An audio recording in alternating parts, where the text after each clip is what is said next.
Assalamualaikum warahmatullahi wabarakatuh, teman-teman yang dirahmati Allah.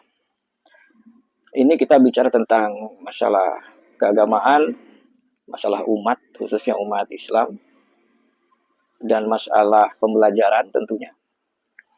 Bahwa tujuan beribadah tampaknya di lapangan ini sudah mengalami satu pergeseran, di mana ada satu statement yang sering kita dengar barangkali.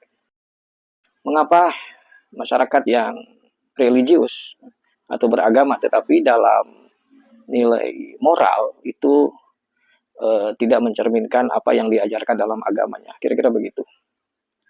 Jadi di sini kita perlu memahami bahwa semestinya agama itu diajarkan, kitab suci itu diturunkan atau rasul dan nabi itu diutus. Tentunya semua sudah tahu bahwa tujuannya adalah untuk mengajak manusia, mengajarkan manusia untuk berakhlak mulia, untuk membangun perilaku yang baik, dan untuk meninggalkan perilaku yang tercela, apalagi perilaku yang jahat. Dan juga mengajarkan dalam agama itu akan adanya satu konsekuensi di akhirat nanti tentunya. Orang yang baik, orang yang soleh, maka akan mendapatkan balasan atau imbalan yang baik, kebaikan hidup di akhirat nanti. Dan orang yang tercela tentunya akan mendapatkan keburukan hidup, tempat terburuk di akhirat nanti, kan begitu. Nah, maka di sini secara sederhana tadi sudah kita pahami bahwa kenapa ada agama? Untuk memperbaiki perilaku, untuk memperbaiki akhlak. Tetapi mengapa ada satu fenomena dalam kenyataannya bahwa perilaku masyarakat atau perilaku umat yang religius atau beragama ini tidak mencerminkan apa yang diajarkan dalam agama itu atau tidak mencerminkan apa yang seharusnya. Tentunya ini banyak berbagai faktor ya. Nah, tetapi di sini saya ingin mengangkat satu faktor yang barangkali ini faktor penting, bahwa tujuan beragama yang dianut atau yang dijalankan oleh umat umumnya barangkali sudah tidak lagi mencapai sasaran yang seharusnya atau sudah menyimpang dari sasaran. Di mana ada satu instrumen dalam agama yaitu instrumen ibadah. Nah, ibadah ini orang beragama pasti akan mengatakan itu adalah kewajiban, ya. Jadi kita harus beribadah kepada Allah Subhanahu wa taala, mengamalkan berbagai hal-hal yang diperintahkan seperti sholat, infak, sedekah, baca Al-Qur'an, berpuasa dan lain sebagainya, amalan-amalan yang diajarkan dalam agama. Itu kan arti ibadah yang dipahami umumnya. Tetapi karena ibadah ini adalah satu instrumen dalam agama, instrumen kewajiban dari Allah untuk mencapai sasaran yang seharusnya, bahwa harusnya umat beragama itu mencapai perubahan, mencapai peningkatan pribadi, menjadi yang berakhlak mulia, menjadi yang berperilaku yang baik, bisa menampilkan tindakan-tindakan, perbuatan-perbuatan dan sikap-sikap yang mulia dalam kehidupan kesehariannya. Bukankah di dalam satu keterangan dikatakan bahwa innama bu'istu liutamima makarimal akhlak.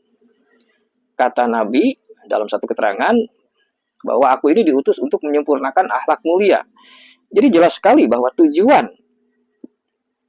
Nabi diutus untuk menyampaikan pelajaran, pengajaran, dan juga memberikan contoh teladan kepada umat manusia bagaimana membangun, menyempurnakan akhlak mulia. Sasarannya jelas, jadi akhlak mulia itu menjadi sempurna. Sehingga apabila orang beragama, orang mengamalkan berbagai macam ibadah, tetapi tidak bisa menampilkan akhlak mulia dalam kesehariannya, maka itu berarti gagal. Berarti itu tidak kena sasaran dari tujuan diutusnya Nabi dan Rasul. Maka di sini perlu peninjauan ulang kembali. Apa sebenarnya tujuan atau sasaran beribadah itu yang seharusnya? Ya sebenarnya ya seharusnya itu adalah bagaimana ibadah itu bisa membentuk kepribadian yang tadi, yang mulia, yang baik. Kemudian di dalam Al-Quran pun juga demikian. Misalkan dalam surat Ali Imran ayat 110 ditegaskan bahwa kuntum khaira ummah ukhrijat linas ta'muruna bil ma'ruf wa tanhauna 'anil munkar wa tu'minuna billah, dan seterusnya. Jadi ayat ini menegaskan bahwa kuntum, kalian itu adalah kalian yang mana? Kalian Nabi Muhammad Shallallahu Alaihi Wasallam bersama para pengikutnya yang seiman ketika itu, berarti generasi pertama. Jadi yang disebut dengan kuntum, kalian itu Muslim generasi pertama adalah khaira ummah, disebut sebagai umat terbaik. Ukhrijat linnas, yang dibangkitkan untuk manusia. Berarti mereka itu umat terbaik pada zaman Nabi Muhammad, dibangkitkan oleh Allah. Melalui apa dibangkitkannya? Melalui tentunya pengajaran wahyu ilahi, pembinaan, dan ibadah itulah sebagai instrumen pembangkitan umat terbaik. Kalau bukan melalui ibadah, melalui apa lagi? Jadi ibadah-ibadah yang diajarkan oleh Allah, dicontohkan oleh Nabi Muhammad, dan dijalankan oleh pengikutnya saat itu ternyata mampu, sebagaimana tujuannya adalah membangkitkan umat terbaik. Nah, seperti apa umat terbaik itu? Ta'muruna bil ma'ruf wa tanhauna 'anil munkar. Kalian siap menyuruh untuk berbuat ma'ruf dan siap mencegah manusia dari berbuat mungkar. Jadi menjalankan prinsip amar ma'ruf nahi munkar di dalam kehidupan mereka sehari-hari. Jadi kalau bicara tentang amar ma'ruf nahi munkar, ini sasarannya kan keluar, menyuruh orang untuk berbuat benar dan mencegah orang dari berbuat salah. Tentunya ini konsekuensinya diri sendiri harus benar, diri sendiri harus siap menerima konsekuensi atas prinsip ini. Jadi ini yang dimaksud membentuk pribadi-pribadi yang siap menegakkan nilai-nilai kebenaran di dalam kehidupan mereka sehari-hari. Amar ma'ruf nahi munkar itu universal. Ma'ruf itu hal-hal yang sudah sepatutnya dilakukan dan semua manusia tahu bahwa itu benar. Seperti kejujuran, tanggung jawab, dan lain sebagainya. Hal-hal yang baik. Dan yang mungkar itu berarti hal-hal yang ditolak oleh manusia secara universal, bahwa itu hal-hal yang tidak disukai, hal-hal yang ditolak secara normatif, secara hukum, dan sebagainya.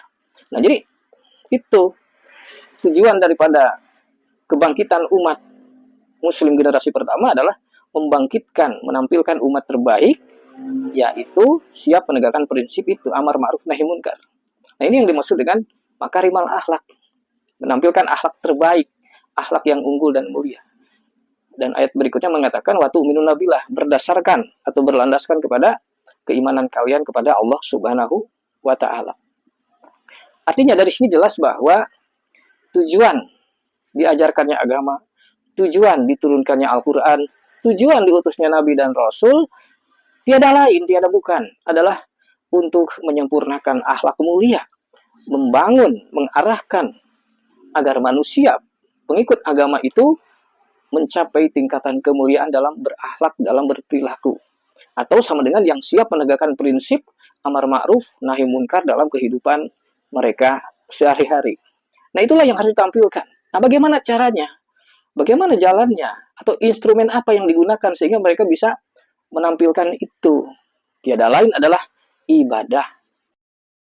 Maka ibadah itu seharusnya menjadi alat, menjadi sarana yang diajarkan oleh Allah dan Rasul-Nya, sehingga menciptakan perilaku yang mulia, yang asalnya sulit, yang asalnya tidak bisa manusia untuk mencapai tingkatan perilaku yang unggul dan mulia.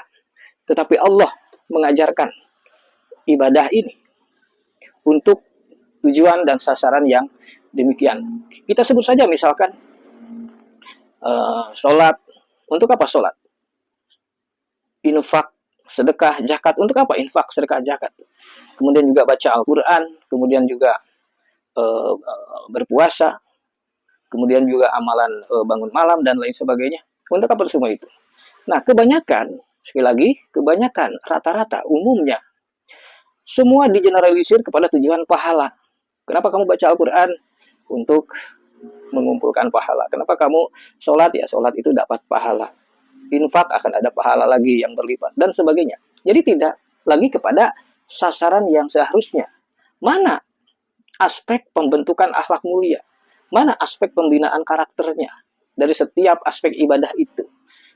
Nah, ini yang dimaksud bahwa sudah tidak kena sasaran, sudah menyimpang dari sasaran yang seharusnya. Maka pantaslah jika ada kesimpulan-kesimpulan yang dimunculkan di masyarakat bahwa kenapa bangsa atau umat masyarakat mayoritas ini yang religius, yang beragama, tetapi tidak bisa menampilkan nilai moral, nilai perilaku yang baik, yang benar, yang mulia di lapangan kehidupan ini, di masyarakat ini.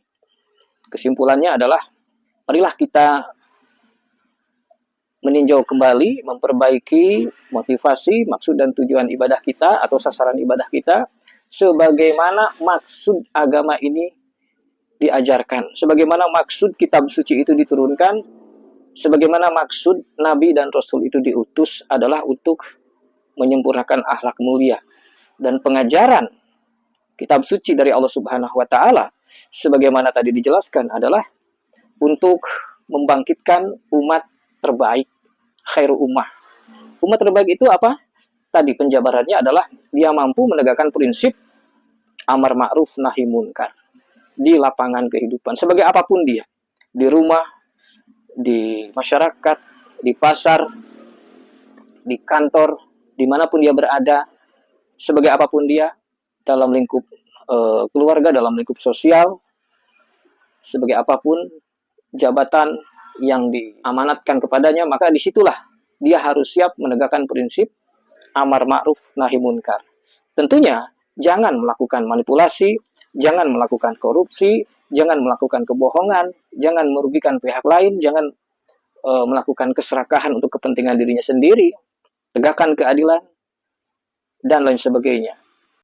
Jadi itu semua adalah prinsip-prinsip sasaran dari ibadah yang diajarkan oleh Allah dan Rasul-Nya.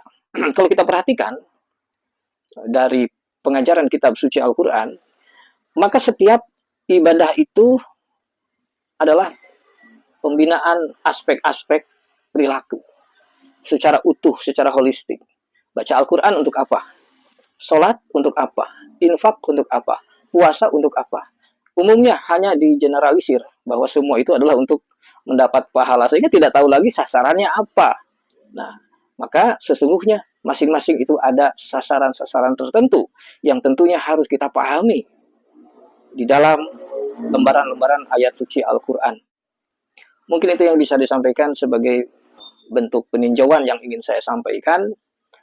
Dan saya juga masih belajar untuk menggali, mencermati, memahami nilai-nilai keagamaan, nilai-nilai ajaran kitab suci Al-Quran, demi untuk mendapatkan tambahan ilmu Allah, dan demi untuk meningkatkan nilai kualitas ibadah kita, agar mencapai apa yang diridhoi oleh Allah Subhanahu wa Ta'ala. Wabillahi taufik wal hidayah. Assalamualaikum warahmatullahi wabarakatuh.